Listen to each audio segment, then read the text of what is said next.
It's time for Johnny and the Professor. Common sense in senseless times. Another example of the media and the Dems fashioning the worst of things out of the best of times, all to avenge an emotional loss. You want some examples? Well, as America leads the way in climate with cleaner energy, the left tells their kids we have a decade to live. As race relations improve from the mass demonstrations of 5 years ago, the media sees racism in every nook. As men and women reach equality in all facets, the media questions whether gender is just a fantasy. And as women and minorities gain more employment than ever, the guy running the show is called a bigoted sexist. A guy called Trump, a guy who wakes up every morning in that candy store called America, wondering what we can get out of the world and not the reverse. For him, it's not about money, influence, or sex. God knows he's had enough of that for 5 lifetimes. It's about the job, and you're his boss.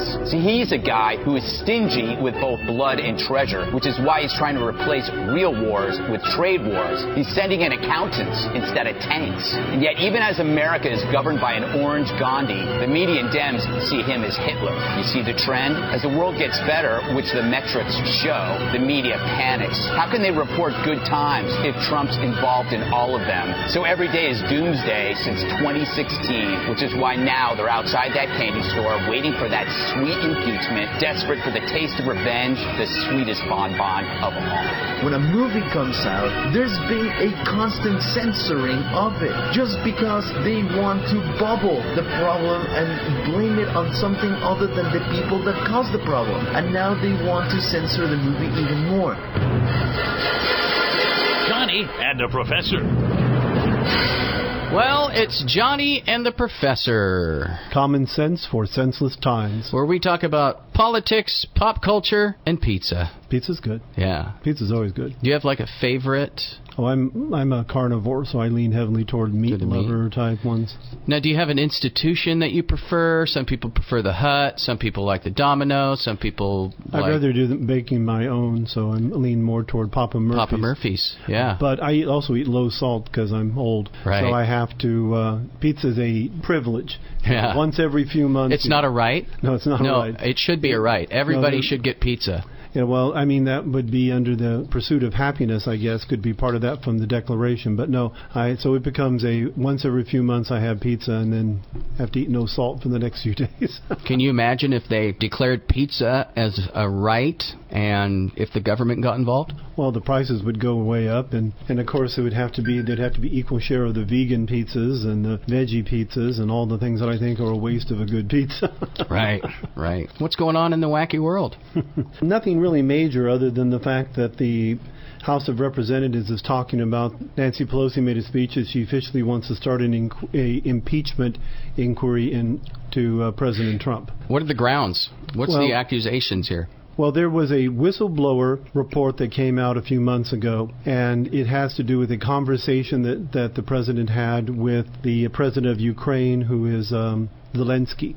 The only problem with this is the whistleblower who is complaining did not actually hear the conversation and has not seen the transcript of the conversation. It's for documents that Congress and the media haven't seen until actually today. It has to do with the fact that Joe Biden put pressure on the Ukraine to stop an investigation against a company called Burisma. They're a natural gas company. Hunter Biden is Joe's son. He worked for that company and was making $50,000 a month, which is a sweet gig for a guy who has no experience in oil, especially. And Donald Trump in this conversation asked the Ukrainian president about it. So therefore, according to the Democrats, he should be impeached. There's more to it than that, but that's in a nutshell what it comes down to. The administration has actually released the transcripts of the conversation, and I've read them over, and I don't know what the hell they're talking about. It sounds like a conversation between the President of the United States and the President of Ukraine. Big country, little country. Little country wants aid. So if you read it, Zelensky is buttering Trump up. Big surprise. If I were the Ukraine wanting to, get help and aid from the United States, I'd be very praising of the guy I'm talking to too. They covered a lot of topics, and Trump did in this conversation did want to have them investigate some issues that directly referred to the Ukraine. Part of it has to do with that the hacking of that DNC server. It was supposed to have been by Ukrainian agents. So Trump would like to get that investigated and find out what was on that server and find out who did it, which is what he actually asked. after asking about the issue with the server and talking about the fact of, the Attorney General being involved, and he was going to have Rudy Giuliani, who's his attorney, do some investigation on it too. He says, the other thing, there's a lot of talk about Biden's son, that Biden stopped the prosecution, and a lot of people want to find out about that, so whatever you can do with the Attorney General would be great. Biden went around bragging he'd stopped the prosecution. If you can look into it, it sounds horrible to me. Horrible. That's it. And the funny thing about this, they're saying, well, he was using this to hold away military aid to the Ukraine, so it's a quid pro quo. But if you read the whole document, Trump never mentions aid at all to them. The Ukrainian president talked about they're wanting to buy some missile systems, and Trump just says that we'll have good times in the future with them, and he doesn't. The opposite of what Biden did. Biden actually, when he was quoted on that, he actually said 100% that he was going to. I can give you the quote on that too. This is Joe Biden from 2016. We were walking out of the press conference, and I said, "No, we're not going to give you the $1 billion." They said, "You have no authority.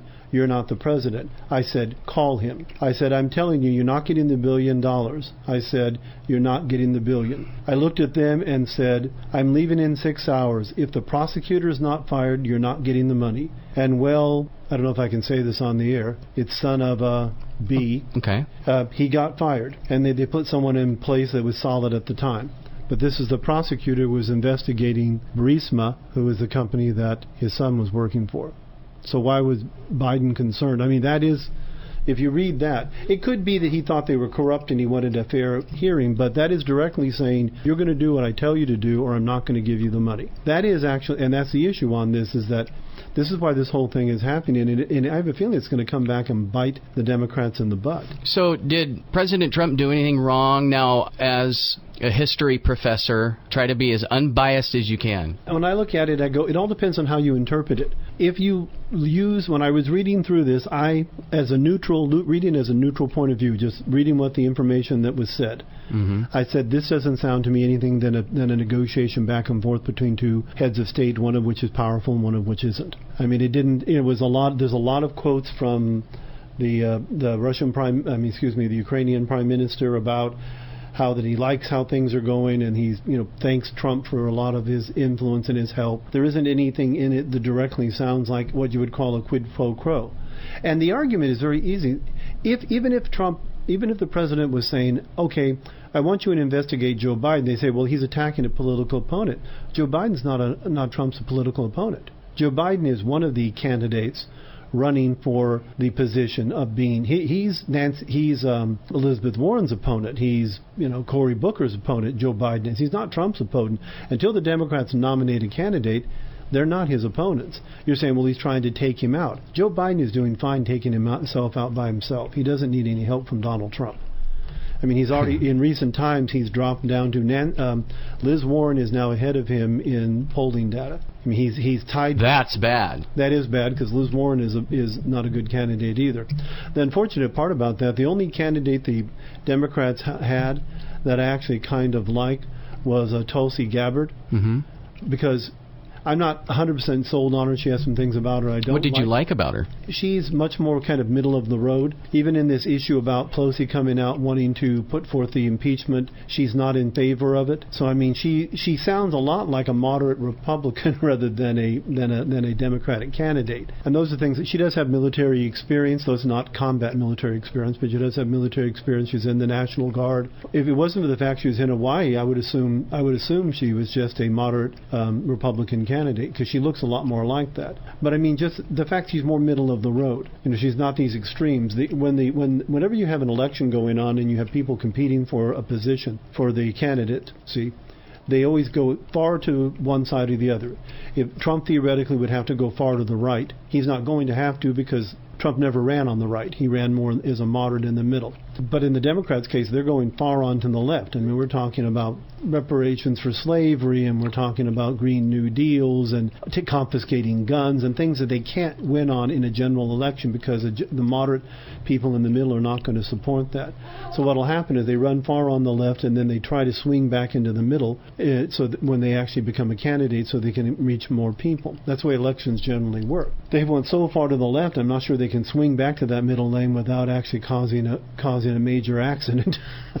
Whatever happened to the Tea Party? Someone asked me that here recently. You don't hear much about the Tea Party. Now, after Andrew Breitbart was died mysteriously at the age of 45 of natural causes, you don't hear much about the Tea Party. Are they still around? They're still around. There's Tea Party coalition is in the House and the Senate. They've been absorbed more into the mainstream party, and the Republicans have shifted a little because of that. The problem with the Republican Party is it's still being led by more of the elites, the people in there that, like Mitch McConnell. He may be a good leader as in organizing his people, but he is not he's not a middle of the road guy. He's more that elite of the Republican Party, the big money Republicans who aren't interested in the people. They're interested more in the maintaining of their power and giving breaks to big companies. Whereas your Tea Party people are going to be more the ones, they're again more for the rights of the people. The best kind of concept of government I believe in is the government that does the least that it can for people. People should do the most that they can for themselves, and the government should only be there for doing things for people that people can't do for themselves. Right. Didn't Abraham Lincoln say that? I think it something close to that. Yeah.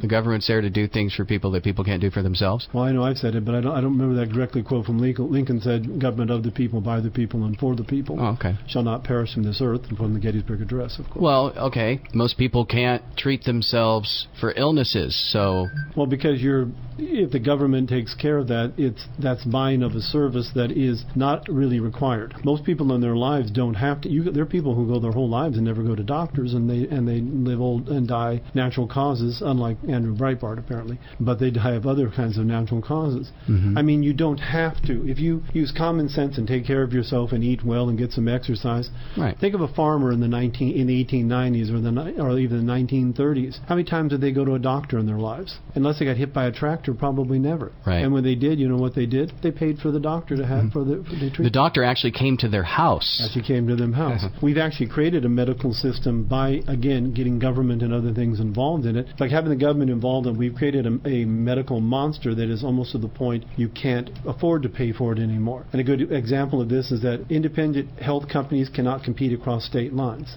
which is ridiculous. If you want to buy health insurance, if the company is based in Missouri or Arkansas or somewhere else, you can't buy from them in Washington. They won't let you do that. But your insurance companies compete across state lines for your car insurance and your homeowner's insurance and all that, but not your health care. Because, again, there's money into the AMA and the big hospitals that donate and the drug companies and all that. They don't want that. Regulation, some sort of a reasonable looking at how pharmaceutical law is handled. We are very slow in approving drugs in the United States, where people end up getting them in Europe. And we have these long, drawn-out laws dealing with patents on medicines. Mm-hmm. So a medicine becomes generic. It takes 7 years, and then they can put in another 7 years, sometimes 14 years plus, while their patent runs, so they can charge you an arm and a leg for whatever, Viagra, whatever it is. Right. That's a good example of it, though, is because until it becomes generic, and I think that one recently did become generic, and the price went way down on it. But until that, people were paying, hundreds and hundreds of dollars for these things, right, because they just had a monopoly on it.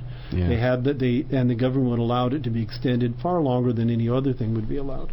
When did we switch from less government to a lot of people, it seems like they want more government? It goes back and forth, the idea of where the government, we don't have as much of it in the 1800s, but it definitely shows up in the 1900s. I think the first definitive one you would see on that is the government getting involved directly in the early 1900s. You can see it with Woodrow Wilson's presidency and ones along those lines. When we had the Great Depression, Hoover wanted to do as least as he could, and therefore didn't get reelected. Herbert Hoover was the president during the Great Depression, and which was caused by many factors, very little having to do with actually the United States. It had to do with all kinds of world economies and other things. But I think that really you see government intervention in FDR's time, because that's when the government got actively involved in everybody's life. That's when you get Social Security. That's when you get the idea of the government creating programs to put people to work. We get the TVA, we get the Civilian Conservation Corps. The government literally props up banks, declares a banking holiday so the banks won't close, and then props them up so that the financial will stay stable. Similar to what happened in 2008 with the housing crisis and the fall of the banks in that time. But that's a whole other show because that's a complicated issue. I definitely go from the New Deal on. The government gets more and more involved in our lives. And again, it was because of the Depression. And the funny thing about the New Deal is that the New Deal was designed to end the Great Depression because it was the first New Deal, and then Roosevelt was reelected, and there was a second New Deal. And neither of them solved it. I mean, the first New Deal came out, the unemployment rate in the United States was about 25%. During the second New Deal came out in Roosevelt's second term, it was back up to 25%. What ended the Great Depression was World War II. Because a war always generates. A war suddenly your military complex, there's jobs. You can literally put millions of men to work because you make them into soldiers because they're fighting an enemy they know is dangerous, which was the Nazis, and guess what? They were. People volunteered. They went out, and there was still, the selective service. They still drafted people, but there was a huge amount of people who volunteered for the war effort. So, I mean, it was an easy way. You got men working, and then, of course... Rosie the Riveter. You got women actually working in jobs they didn't generally work in until that point because they had been jobs that were specifically for men. So the men left and women stepped in and filled in as much as they can. Or men that, of course, people always forget any man that doesn't qualify for military service could have worked back home doing those jobs more than likely. But again, but the idea was once those soldiers finished the war and came back, they should get their jobs back. And that, of course, that was one of the things that changed a little bit of the structure of the relationship between men and women in the United States, because some women looked upon it as they could do more. They could become part of this larger workforce.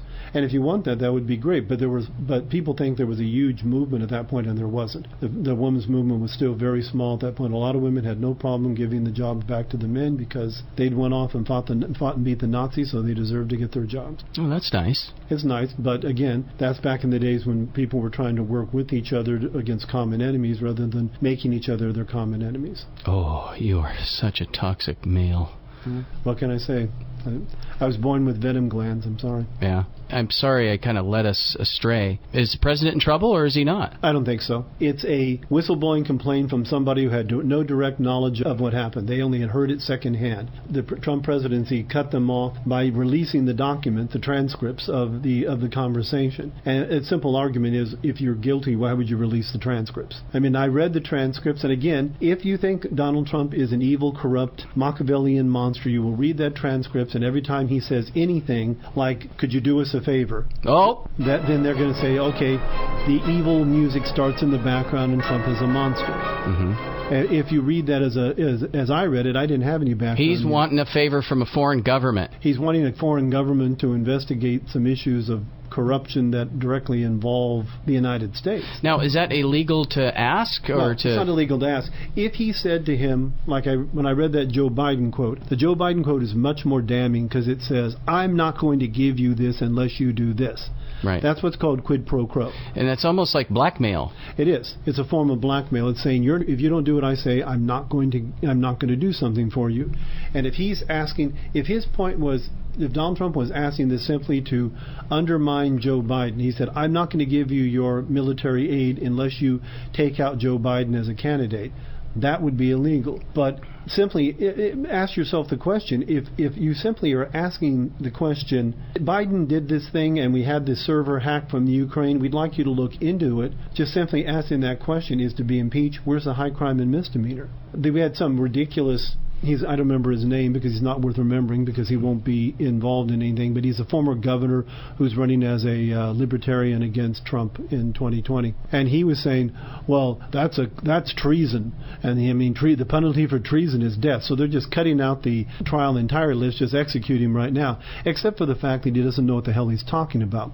Because treason only is a crime that happens during a time of war. We're fighting a war in some other country somewhere. We're not fighting a war with Russia, and we're not fighting a war with Ukraine. Oh. You could make an argument if he did something involving Afghanistan, since we have military action in Afghanistan, you can make an argument for treason there. You might be able to make an argument for Syria since we have military forces there. Though in both cases they're not actually declared wars. They're allowed the president to put forth troops under protection of the Congress without actually declaring war. We haven't declared a war since World War II. Wow. Not officially. We haven't officially declared a war. We've had police actions. We've had interventions. We've had military forces protecting influence. We have all these different things. Congress has always allowed them because Congress has the power to declare war. It's one of the checks and balances that's supposed to exist. So no, I don't think he is in any, because it definitely isn't treason. There's no quid pro quo. He did not say, I will give you this if you will do that. No, say he implied it. Implied means he could also not have implied it. Aren't they smart enough to know this? I think the issue in this might be if an investigation of this happens, keeping the focus off of Biden. I think Biden is the key in this that people are worried about. If Biden's situation with Hunter and this company gets fully investigated and it's found out that there was a definite quid pro quo, then that not only attacks Joe Biden, that attacks the Obama administration. And I think that's probably what they're more concerned with than what's happening with Trump. Also remember that the Inspector General report is coming out in a few days that is going to be dealing with the FISA court warrants. We've talked about this a little in the past, and the decisions on whether there's supposed to be prosecution in that. Now, prosecution of who? Like James Comey and some of these ones involved that lied to the FISA court by presenting evidence to them. When I mentioned before, about real quick, when a FISA court is a court that makes warrants for spying on Americans. Nice to know we have that, right? Right. And when the government puts forth the information to the court, which is a panel of judges, all the information is supposed to be put forth by the government that is pertinent to the case. They didn't do that in these warrants to investigate Trump because the information came from opposition research from Hillary Clinton's campaign. That means they lied to the FISA court, because if you don't give them the information, the FISA court could bring those people back in who put those warrants in, hold them in contempt, and throw their asses in jail right now. That's not going to happen. It may not, but the point is the prosecutor is investigating this will, in the long run, make a decision about this, and when it comes out in the IG report, it may end up recommending prosecution of like Comey and people like that. And again, that starts going back to the Obama administration, because how many people, Comey, Brennan, all these ones, Mueller even, are involved in the Obama administration, and now they're involved in this scandal. If they start being arrested, doesn't it go back to Obama? You go, well, did the president know? I go, if the president knew what was going on, you could easily consider him to be corrupt. If he didn't know about what was going on, he probably was incompetent. So you can make a choice. Either way, it doesn't sound good for the Obama administration. That's what I'm looking at here. Now, I could be wrong. I mean, maybe Donald Trump, maybe I didn't hear the evil background music when I read the transcript and said maybe he was trying to do a quid pro quo, but when you read it objectively and you look at it and you just read the words, what was said. Didn't he say, do me a favor or something? He goes, could you do us a favor? Could you do us a favor? He's talking about, you could easily say he's asking for a favor for the United States of America, not a favor for him personally. Right. It wasn't do me a personal favor. It was along the lines. Now again, if you want to read that, I read it and say, was there any indication in the statement that indicated this was a favor particularly for me? And the answer is no. Could it? You're just saying that because you're pro-Trump. But I'm pro-president. If he actually did it, if he had said in this statement, I want you to do me a favor, I want you to investigate Joe Biden's son, that is still not even illegal, technically. Mm-hmm. You could make an argument that he's trying to affect the course of an election by doing that, but now you're moving it a cause and effect that isn't immediately in place. Now, if he says, I want you to investigate Joe Biden's son, and I'll make sure that you get your aid quicker if you do, and even a little more, that's a quid pro quo, and that's illegal. That's a bribe. And that's something that Biden did. Well, you can make that decision. I read you directly what Joe Biden said. Okay. It sounded like to me that he's saying to you, you're not getting the money till you fire this prosecutor. That to me sounds directly as a quid pro quo. Now, whether he did it because he wanted to have a fair investigation of his son, it doesn't matter. Or whether he was just protecting his son from prosecution, that would depend on how the investigation went, wouldn't it? It's Johnny and the Professor coming up. Warner weighs in on the whole Joker controversy. Shark Tank star Kevin O'Leary's wife faces up to 15 months in prison. And Disney CEO Bob Iger lies to George Lucas. This is Johnny and the Professor. Common sense in senseless times. And the question is the media ever going to learn anything? I mean, are they activists or are they reporters? Because a lot of the stuff, the Mueller report was supposed to show everything that happened. None of that happened. And here we are now with the transcript, which doesn't show the quid pro quo, which was reported multiple times. It doesn't mention Joe Biden nearly as many times as reported. And yet there's no correction from, quite frankly, anybody about the fact that they got this wrong. Contact the show at jpshowfm@gmail.com. This is Johnny and the Professor. Common sense in senseless times. If you believe that they have done right by George Lucas and Star Wars, you are not paying attention. You can like these movies. I'm not saying you can't like the Disney movies. Maybe you weren't a big Star Wars fan before. Maybe you didn't really care about it. Maybe this is something you started paying attention because of the Disney marketing machine. I don't have a problem with that. Don't tell me that these are Star Wars movies, though, because they're not. They're Star Wars in name only. They're Disney's Star Wars. This is not George Lucas' Star Wars. This is not Star Wars. This is social justice propaganda is what it is. Contact the show at jpshowfm@gmail.com. It's Johnny and the Professor, where we talk about politics, pop culture, and pizza. I am Johnny Manson. I am Professor Stephen Arms. He's the brains. I'm the not brains. Shark Tank star Kevin O'Leary's wife charged in August's fatal boat crash in Canada left 2 people dead. That's an unfortunate kind of situation there. The 64-year-old Florida man died instantly after the collision, and a 48-year-old Canadian woman injured sent to the hospital where she later died. Kevin O'Leary confirmed that he was at the scene of the accident at Lake Joseph in Ontario, Canada, in a statement provided to a newspaper. On late Saturday night, I was a passenger in a boat that was involved in a tragic collision with another watercraft that had no navigation lights on and then fled the scene. His statement read, I'm fully cooperating with law enforcement in their investigation. His statement continued, out of respect for the victims' families and to fully support the ongoing investigation, I feel it's inappropriate to make further comments at this time. My heartfelt prayers and condolences to the victims, the families, and those affected by the loss. You know, O'Leary, he was in Shark Tank. Right. I think he still is. I haven't watched it in a while. I think it's still on. I've never watched it, but I just have seen previews, so I remember names and faces. It's pretty entertaining, and it gives people an opportunity to sell their idea and get some help from these very successful business entrepreneurs, and it's entertaining. Actually, it's a spin-off of Canada's Dragon's Den, and I believe Canada started this, and it's this exact same thing. They call it Dragon's Den, and this one's Shark Tank, and you take your idea, and they ask you some questions, and they either want to buy a piece of you, like, okay, I'll give you the $100,000 you want, but I want 10% of your company. Right. And they kind of wheel and deal. And some people walk out saying, no, thank you. And then sometimes the sharks or the dragons, they'll battle against each other. Well, she'll give you $100,000 and only wants 10%. I'll give you $500,000 and I only want 5%. And then you get all of their contacts and their knowledge. If you're starting a business, it sounds like it'd be a good path to go. Yeah. The Joker. Have you heard about the Joker movie? I've heard about it, but it doesn't seem to be directly connected to the DC universe at all. You're right. It has nothing to do with comics. You're not going to, see Batman. I hear, spoiler alert, that there's a young Bruce Wayne that this Joker sees. It's in the trailer. You'll see him trying to put a smile on a young boy's face. That's supposed to be Junior Batman there, and he somehow interacts with his parents. But first, the media is saying, are you, picking on mentally disabled people or mentally insane people, or are you highlighting that mental instability is a blah, blah, blah? Now, since nobody took the bait on that one to start some kind of ruckus, the accusations are that this film is glorifying violence and mass shootings and everything else. Joaquin Phoenix actually got up and walked out of an interview. When they do these press junkets, they've been there all day. I know. And they're just in and out, reporter, in and out, in and out, in and out, being asked the same questions over and over and over and over and over and over again. At least one day, if not more. Maybe it's a whole week of having reporters come in, ask you the same questions or baited questions. It was something along the lines of, don't you think a movie like this is glorifying violence and mass shootings and encouraging kids to be crazy and shoot people and blah, blah, blah. And he started to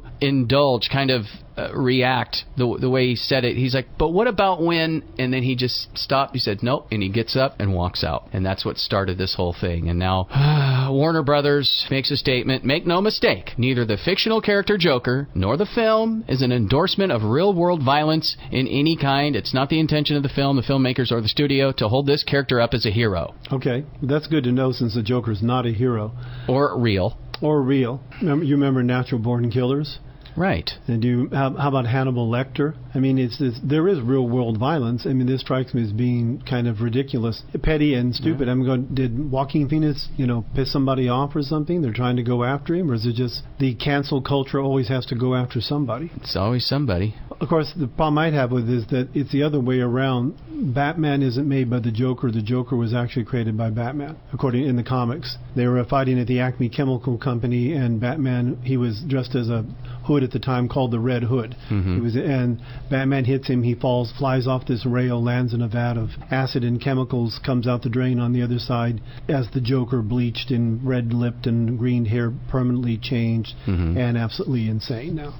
Right. So I mean, it's weird that you reversed it around. What the villain needs to make the hero, because Batman didn't make the Joker directly, but he indirectly made it, which is one of the interesting interplays of the psychology of the characters, because Batman made the Joker in his mind. So if he kills the Joker, he becomes the Joker. But Batman doesn't kill. Batman doesn't kill, which is why he doesn't. One of the reasons he doesn't kill. People go, you look at the Joker and all the stuff he does, all the hundreds of people that have been killed in the course of the comics. Of course, many more than you could, but it's just say reasonable, even from the movie context of it, people killed. Doesn't Batman have responsibility for all those deaths now? Because he's the one who created the Joker. Ah, good point. And it's Batman's fault in his own mind, because Batman, in the concept of a hero, has an idea of responsibility. Had he not kicked the Joker into that vat, the Joker wouldn't have turned into the Joker, who's completely insane and ends up killing people. And this weird twisted genius that becomes almost impossible to deal with because he's so insane. And it does make sense, and again, that's a fascinating conflict in the character. So again, like Batman would not kill the Joker. He would want to redeem him, because Batman has to look at himself running around in a bat costume and saying, "Are you sure I'm sane too?"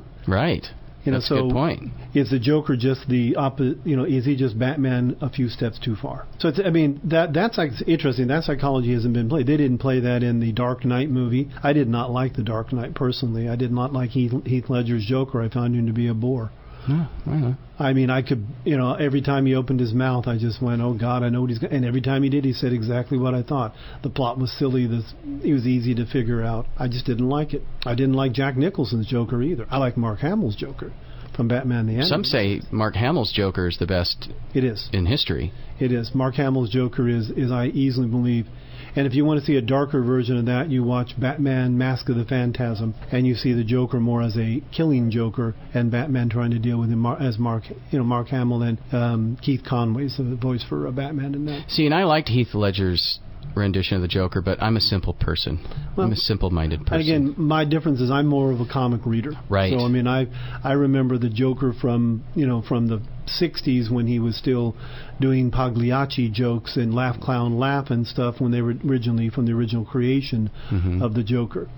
Of course, Did they stop in the middle of everything and have a dance party? Sometimes you think you would have it, but yeah. Oh. But I mean, they did a whole lot of the old Batman stories along with the idea of the sad clown. That was the original idea for him when he was originally designed in the 40s, which is when the Joker comes from. He's one of Batman's first villains. Bob Iger, the CEO of Disney, he released this book, and he went on this book tour with all the media companies, and since Disney owns all the media companies, all the hosts are like kissing his butt. Oh, CEOs usually look like old crotchety old men, and you look like a movie star. The Ride of a Lifetime, Lessons Learned from 15 Years as CEO of Walt Disney. And he talks about how in this whole Lucas-Disney transaction, George Lucas had written a plot for the sequels. Bob Iger said, "Oh yeah, right. I want to buy those. We're going to buy those from you," insinuating that that's what they're going to use as their storyboard, their story treatment for the sequels. And then when Lucas comes back and is called for these meetings with JJ and Kathleen Kennedy, who runs Lucasfilm now and stuff, they're talking about the direction of the sequels. He noticed that they're not using the stories that they bought from him, and when he realizes they're not using it, he gets pretty not happy about it. He saw The Force Awakens, and he absolutely didn't like it. And Bob's writing this in his book, and he's talking about how I had to let George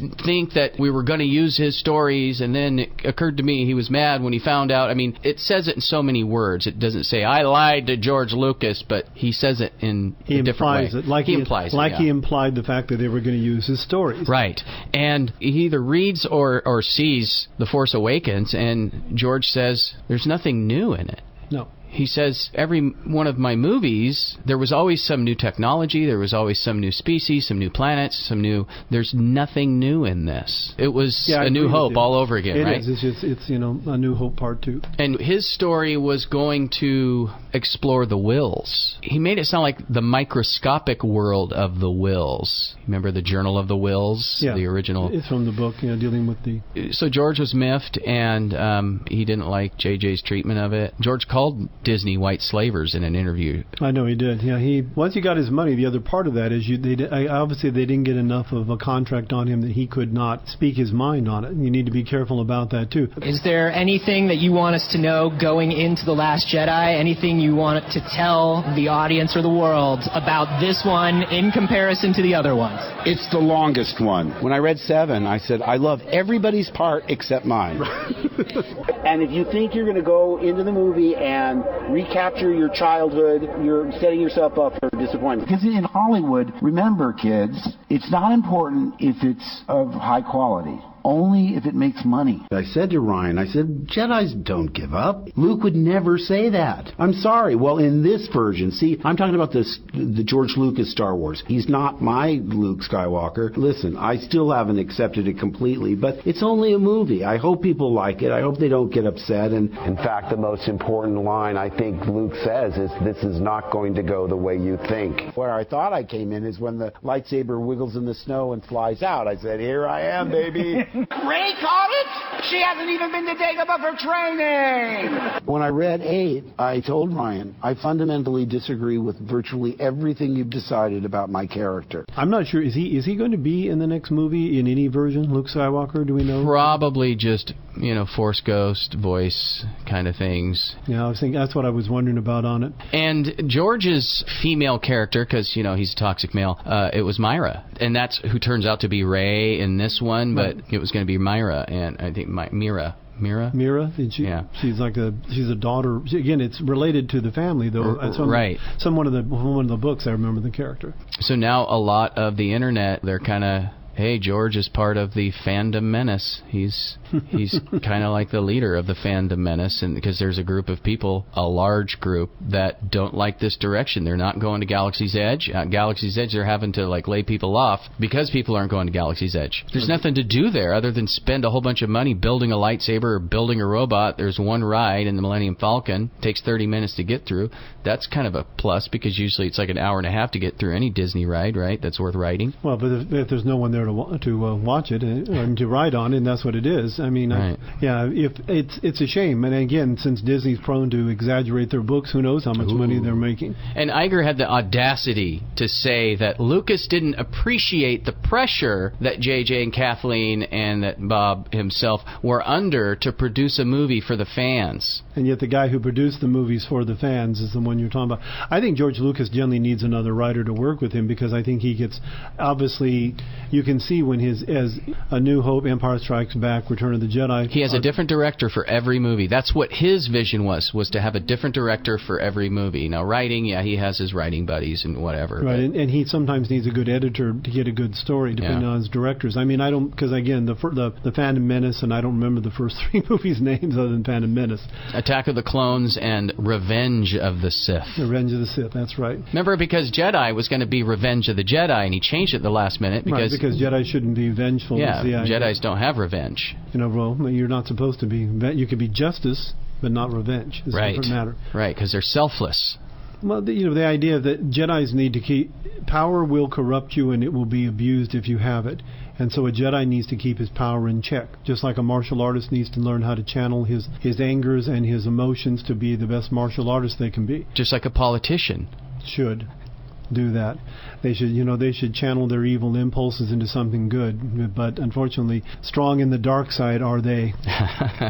Strong in the dark side are they. The other thing I thought was interesting, I can drop one for you on pop culture, is that Sony and apparently Marvel are still negotiating, and that they're wanting to buy Spider-Man for $10 billion.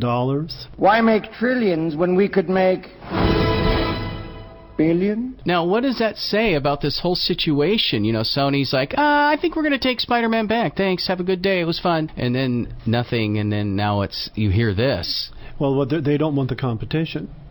Because what Marvel's afraid of, them, or Disney/Marvel creatures are afraid of, is that Sony can have Sony Marvel. They can't cut the Marvel out of it because Spider-Man is a Marvel character, right? So they can be Sony Marvel, and they may just decide to run and create new characters and run with it. If I've commented about this lots of times. We mentioned this last time. If I tell most people, name me a bunch of Marvel characters, name me a Marvel character, the first one they're going to say is Spider-Man. Mm-hmm. And then after that, it's going to be, I can name a bunch of them, but I used to read the comics and I have a weird memory.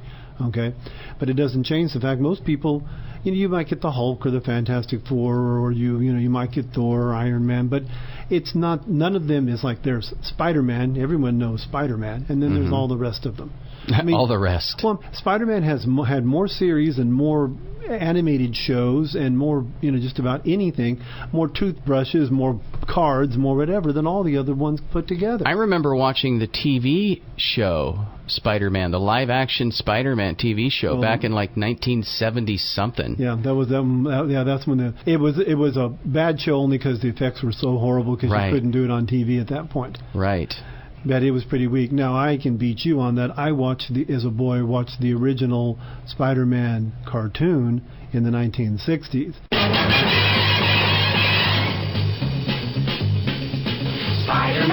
Spider-Man, does whatever a spider can. Spins a web any size, catches thieves just like flies. Look out, here comes the Spider-Man. Is he strong? Listen, bud. He's got radioactive blood. Can he swing from a thread? Take a look overhead. Hey there goes the Spider-Man. In the chill of night, at the scene of a crime, like a streak of light, he arrives just in time. Spider-Man, Spider-Man, friendly neighborhood Spider-Man. Wealth and fame, he's ignored. Action is his reward to him. Life is a great big hang-up. Wherever there's a hang-up, you'll find a Spider-Man. And that one was a lot of the same sequences of art done over and over again to save animation on it. But it was still the same, and it was interesting. They were just Spider-Man comic stories. They would have an episode, it would be, Rampage of the Rhino, and it's just a version of the Rampage of the Rhino story they put in the comic books. They just did it as an animated thing instead. And they probably just cut art from their panels and to do it. But most people don't remember that there was a Captain America, Thor, a Submariner, and a Fantastic Four cartoon all on the same time. Most people don't remember that. They remember Spider-Man. Kevin Feige, I guess, almost left Marvel before all this identity politics stuff. I guess he's comfortable with it now because he's a man with no identity, I guess. Right. Or too much identity, one of the two. It's strange that people have to try to sculpt the world again as they want. I was talking earlier about this. I don't know that people who look at the world and around them and they somehow think it's a movie, and that they hear everyone has their own background music, and they think that if Donald Trump's a bad guy, then my background music indicates it's a Darth Vader type music in the background when Trump shows up. Mm-hmm. For some people, and for some people, it's Luke Skywalker's theme, and I think that's part of the world in general. These people wander through the world wanting to have their theme be the dominant theme. I got news for you: life doesn't have a background theme. I blame bad parenting. Bad parenting is the cause of most problems since the recording of human history. I mean, you can go back to Pliny, Greek writer here, and the comments and complaints are a lot about what are happening with the children and people not respecting their elders and the like. You can read people from 1,500 years ago, and a lot of the problems are the same. Only thing is they're now just exacerbated now from the fact that we have social media and so much ability for it to happen so quickly. Rather than happening in generations, it happens in years. 10 years ago, no one was screaming about the end of the world. And we had a march in, Washington and Los Angeles, a bunch of places, a bunch of people out there, children ditching school, coming out to complain about wanting to have a Green New Deal. Like children have any idea what they are talking about. All they're doing is reading stuff given to them by their parents. Right. Talk about parental abuse. Making your child think the world is going to end in 10 years so they can live in terror. You might as well. You got tired of putting snakes in bed with them at night? Jonah Hill is rumored to want to be in the new Batman with Robert Pattinson. And everybody's like saying, he'll probably play the Penguin. He'll probably play the Penguin because, he used to be a heavy person. He's not anymore. But, I think he had the lap band thing or whatever, but they're automatically, he'll probably play the Penguin or maybe the Riddler. There's a big contrast in the body types between the Riddler and the Penguin. Right, and there's a whole bunch of other bad guys he could play. Oh, I know. Batman. I could give you a dozen of Batman's rogue gallery. And he could. I don't know. I can't picture the actor in my mind right now when you're talking about. I've heard the name, but I mean, Batman has Ra's al Ghul. He has the Joker, the Penguin, the Riddler, Mr. Freeze. Calendar King. He has Catman. He has Catwoman, though I don't think they have play Catwoman. Well, I don't know. Maybe could be. Men and women are the same. Yeah, Killer Croc would be a new one too. That one, he's a good Batman villain. Scary. Disney. Apparently, Disney is losing faith on Captain Marvel and her ability to be the leader of the Avengers. Somehow that doesn't surprise me. Well, I mean, again, no one knew who this character was. The real shame of it was that the Shazam movie, the character is Captain Marvel. Because you can't call yourself Shazam if when you say Shazam, you turn back into your other form. I mean, that can't be your name. If he says, I am Shazam, and now he's Billy Batson. You better say Shazam really quick again before the villains eat him. And he's a much more interesting character. That's a real shame on that, is that they didn't get to use that character in it, but I'm not surprised. $10 billion for Spider-Man tells me that Disney is trying to shut down its opposition is all it's trying to do. Which means they're afraid. They're afraid if you're willing to pay $10 billion to get one character, you're afraid that you're not going to have a future if that character competes against you. You got a point. Why else would you want to cough that kind of money up? I mean, Far From Home made them like $1.5 billion or something. Yeah. So granted, when you look at, of course, the other thing is toy sales. We always. But they don't get toy sales. They only have the movie rights. But if they buy Spider-Man outright, they get the toy sales. I don't remember who has the toy rights. I think Disney end up with the toy rights. I think so. And then Sony only has the movie rights. Had the movie rights and only 5% to Disney. Right. Okay. So what they probably Sony realized, which I realize, is that probably toy sales are generally twice what a movie makes at least. So they're looking at it saying that if we had the toy sales for Far From Home, we'd have made $3 or $4 million. So offering 10 says that we can get enough out. They'll be able to the toy sales for the next 2 movies, and plus it eliminates them as competition. That's the big thing on it. I think they are truly afraid that they're going to, if somebody comes out with other, we've seen how the genre of superheroes can be portrayed in movies in a way that people will buy, and all they have to do is copy the design, and people will still do it. And if nothing else, if you pace yourself, every 7 years a new generation of kids gets to the point they're interested in comic book stuff. Think about it. We've had 10 years of the Marvel cinema, and now they're actually, it was three stages, but their fourth stage is their new one, but it's 10 years, so you have another generation they're hoping to play against. So can Sony. Of course, the endless remakes, redos, reboots that we've been doing in the past 10 years. And plus, what if you want to create a series and sell it on a private broadcast, on a Netflix or something like that? There's big money in that. That's what they're, that's why Disney's trying to start their Marvel Disney channel. Doesn't it start like next month or something? Right, it's like real soon. And if it wasn't for the Mandalorian series and the Obi-Wan series, I don't think they'd really have a whole lot to spark interest. I'd like to see what they do with the Loki series, because I did like Hiddleston's Loki. Right. I didn't like Thor much as a movie, but I did like Hiddleston. Even though they robbed my culture.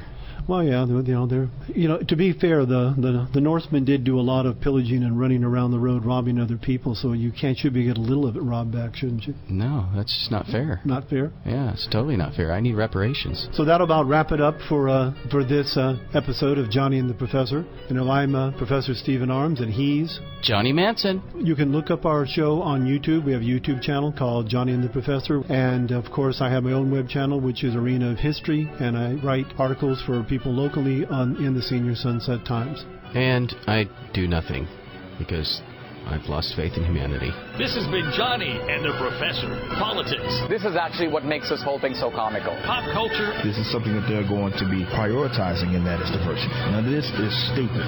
Common sense in senseless times.